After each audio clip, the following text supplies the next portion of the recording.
અગ્નિમાં વલ્લભ, મુખારવિંદમાં અંગૂઠો ચૂસતા હતા અને એવું વહુજીની સામું જોઈને મંદ મંદ મીઠું મીઠું મુસ્કાતા હતા. હવે અગ્નિ હતી. વહુજી કે દોડતી જાઓ.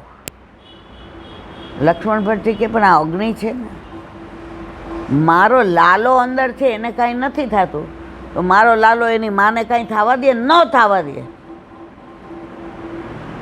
ત્યાં તો વલ્લભે એવી વ્યવસ્થા કરી, વાલનું ધાવણ છૂટવા માંડ્યું. કોને? મા લક્ષ્મીજીને. અને દૂધની ધારા થઈ. શેના ઉપર? અગ્નિ ઉપર. તો જ્યાં એ હાલતા થયા ને દૂધની ધારા થઈ, ત્યાં અગ્નિએ જગ્યા આપી દીધી. અને વલ્લભે મા લક્ષ્મીજીએ જઈ અને વલ્લભને પધરાવી અને પોતાના હૃદયથી લગાવી દીધા. અને છઠ્ઠીની બેઠક પાઠ બેસાડ્યા. અને ગર્ગાચાર્યજી આવ્યા અને નામ પાડ્યું વલ્લભ. વલ્લભ એટલે પ્રિય. પછી ઘણી, જો આનું વિવરણ કરવા બેસીએ તો સવાર સુધી આપણે, પછી ત્યાં કેટલા બધા બ્રાહ્મણો આવ્યા, આશીષો આપવા આવ્યા, નંદ યશોદાજી આવ્યા, નંદ ઉત્સવ થયો. હવે કે બધા જાઓ. નંદ યશોદાજીને જાવું ગમે નહીં. વલ્લભે કીધું કે જ્યારે મારા ઘરે નંદ ઉત્સવ થશે ને ત્યારે હું આપને બોલાવીશ, તેડાવીશ. પણ અત્યારે આ દુનિયાને ચમત્કારની જરૂર નથી. આપણા માર્ગમાં ક્યાંય ચમત્કાર નથી. તમે જુઓ, બધાય આમ કરો તો તમને ભગવાન આમ મેળવી દઉં ને, આમ કરો તો, અલા ભાઈ તું જ મેળવ ને.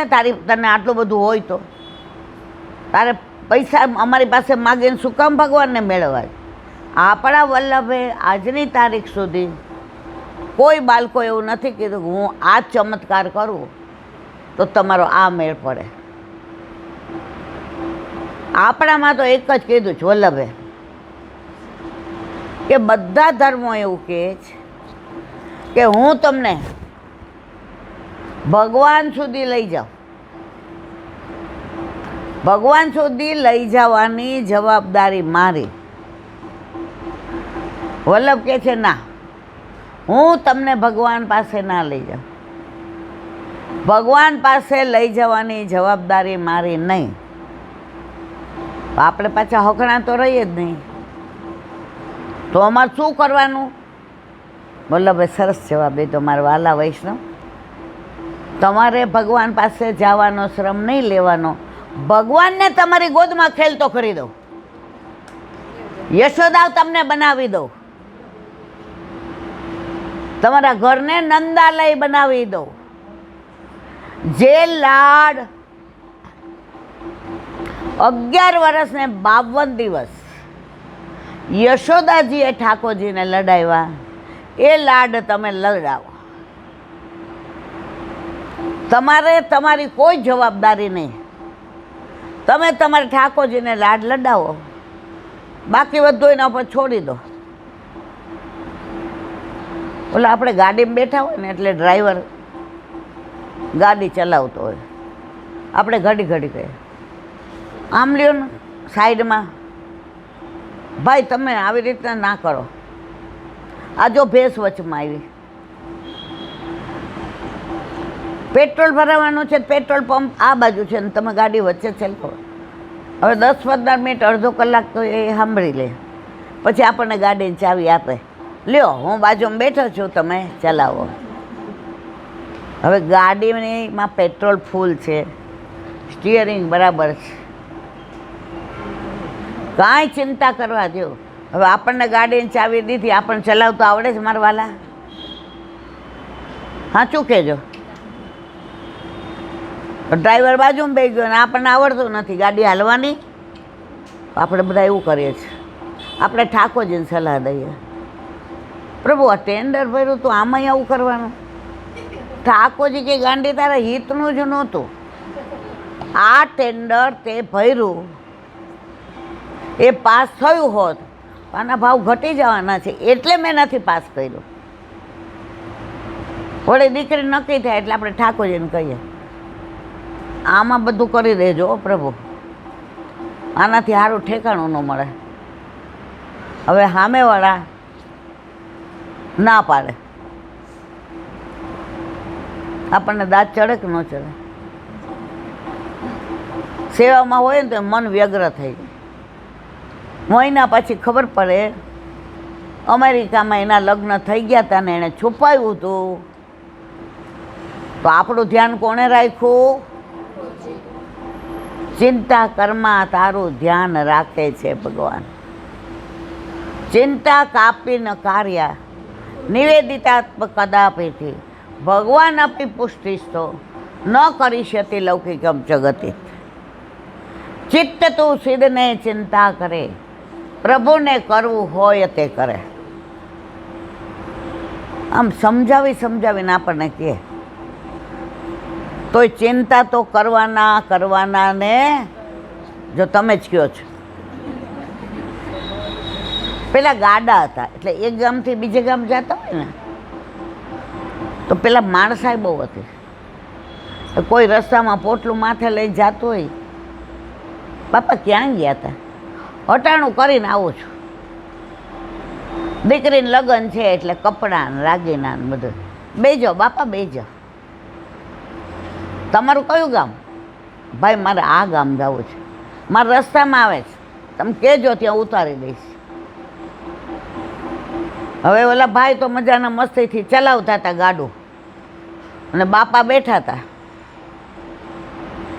બાપાએ પોટલું નીચે ન મૂક્યું, માથે જ રાખ્યો. સમજણ પડી કે નહીં? અરે ઓલા ભાઈએ તમને ગાડામાં બેહાડ્યા તોય ભાર ઉચકો છે. ઠાકોરજીએ બ્રહ્મ સંબંધ દીધું વલ્લભભાઈ, પધરાવી દીધા ઠાકોરજી. સેવામાં આનંદ કરીએ તો ઓલું પોટલું ઉતારવાનું. આ પોટલા જ હેરાન કરે છે બધાને. આમે ચોટલાવાળા હોય ને એ પોટલાને બધું આમ મારું પોટલું.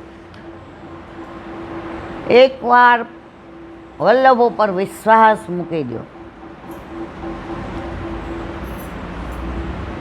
તો આજે એવી વલ્લભના પ્રાગટ્ય પહેલાંની એવી એકાદશી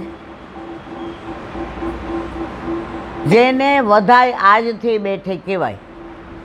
હવે બધાય પહેલાંની અંદર આપણે વલ્લભના જ કીર્તનો ગાવાના, વલ્લભનું જ બધું વાતો કરવાની. અને આવતી એકાદશીએ એટલે કે વરુથી એકાદશી એના પાઠ આપણે બધાય દસમે કરવાના છે. દર વર્ષે કરીએ છીએ એટલે બધાને ખબર છે. તો યાદ કરાવી એટલે શું ધક્કો કોઈ ના થાય. હા, એમને એ નથી ગમતું. કોઈક ધક્કો ખાઈને એમને ફોન કરે તો જીવ બળી જાય. અને બારસે આપણે બાળકને પધરાવીએ છીએ, બરાબર.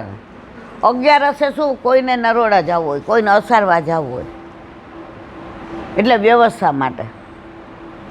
હવે એક નાની વાત કે પ્રભુ કેટલો કૃપાળુ છે, પ્રભુ કેટલો દયાળુ છે, એની નાની વાત. આમાંથી જગન્નાથપુરી કેટલા ગયા છે? વાહ ભાઈ વાહ. તો જગન્નાથ ભગવાન સાક્ષાત એ આપણા જ છે મારવાલા, બીજાના નથી. એની બાજુમાં બેઠકજી છે. બેઠકજી ગયા છો ને બધાય?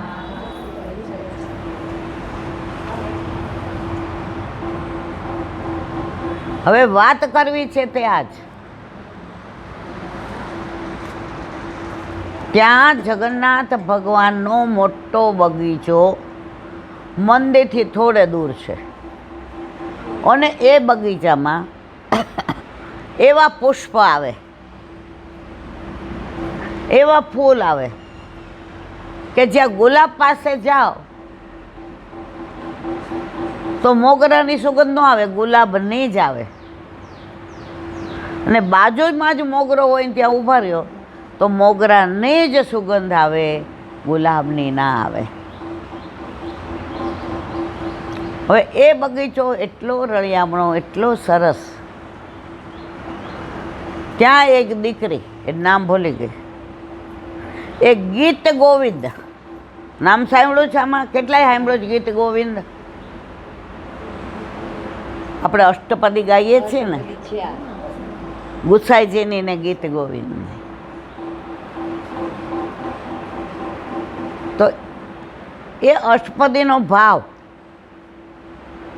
માહે પડ્યા મહાસુખ માણે, દેખણ હારા દાજે.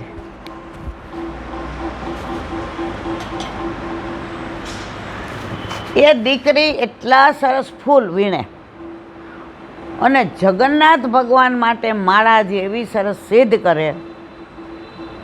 એની અંદર એ એટલા બધા મણકા બનાવે, એટલા બધા થાક બનાવે, અંદર લીલા પાન મૂકે, અંદર ગૂંથણી કરે અને સતત ગાયશું ગીત ગોવિંદ. હવે ગીત ગોવિંદનો તમે લોકો ભાવ ન જાણતા હોય એટલે તમને કોકવાર આપણે અહીંયા 2-2.5 કલાકનો ટાઈમ હશે ને ત્યારે હું ગીત ગોવિંદની પેલી કરીશ. હવે એ ગીત ગોવિંદ ગાય અને ફૂલના માળા જે કરે, એની અંદર એમ કે પ્રભુ તું કેટલો કૃપાળુ છો ને, તે યુગલ સ્વરૂપે અમારી સાથે કેવી રીતે લીલા કરીને તું અમને કેટલો પ્રેમ કરે છે. હવે એટલું સરસ એ રાગમાં, લયમાં, તાલમાં ગાય. હવે અહીંયા જગન્નાથ ભગવાનને મન થઈ ગયું કે મારે તો આ સાંભળવું જ છે. આવું સરસ, આ છોકરીમાં ભાવ આટલો સરસ. એ માળાજી બનાવતા બનાવતા આ જગન્નાથ ભગવાનના હૃદય પર આવશે, આ જગન્નાથ ભગવાનના અહીંયા આવશે, આ જગન્નાથ ભગવાનના અહીંયા આવશે, આ અહીંયા આવશે. એટલે તન્મય શેમાં થઈ જાય? જગન્નાથ ભગવાનમાં. હવે જગન્નાથ ભગવાન એમ થયું કે માળાજી તો સુંદર બનાવે છે, ધરાવે છે બધાય મને સુંદર, પણ આ દીકરી ગાય છે એ અહીંયા મને સંભળાતું નથી. તો એક દિવસ સવારે ઓલી દીકરી જેવી ગઈ બગીચામાં, તો જગન્નાથ ભગવાને બધા ઓલા કાંટા ને કાંકરા ને ઝાંખરા નહોતા, એ આમ કરતાં કરતાં બગીચામાં પહોંચી ગયા. અને આ જેમ જેમ ગાય એમ એવા રસમય થઈ ગયા, એવા તન્મય થઈ ગયા, એવા આનંદિત થઈ ગયા, એવા પ્રફુલ્લિત થઈ ગયા. બપોરે ભૂલી ગયા, અહીંયા ને અહીંયા જ આ ગાતી હતી તો રહ્યા. હવે સાંજે એ ગઈ એટલે એ મંદિરમાં ગયા અને આ માળાથી દેવા ગઈ કે આ મારા પ્રભુની માળા છે. હવે મુખ્યજીએ જોયું, એ કે પ્રભુ આ બધું કાંટા ને કાંકરા ને ઝાંખરા, આ વસ્ત્ર ફાટેલા,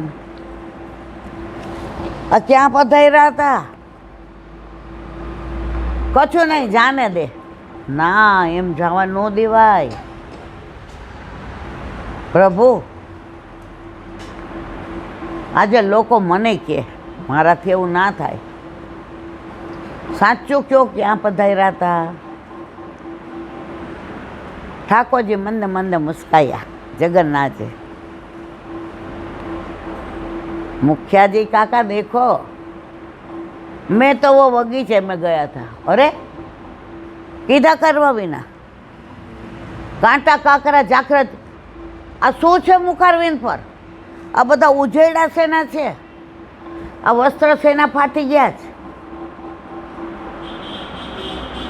वो तो यूं ही, अरे यूं ही होय काका, वो इतने कांटे थे और वो गुड़िया इतना अच्छा गाती थी तो कांटे की तो ऐसी की तैसी हो गई और मैं तो पहुंच गया.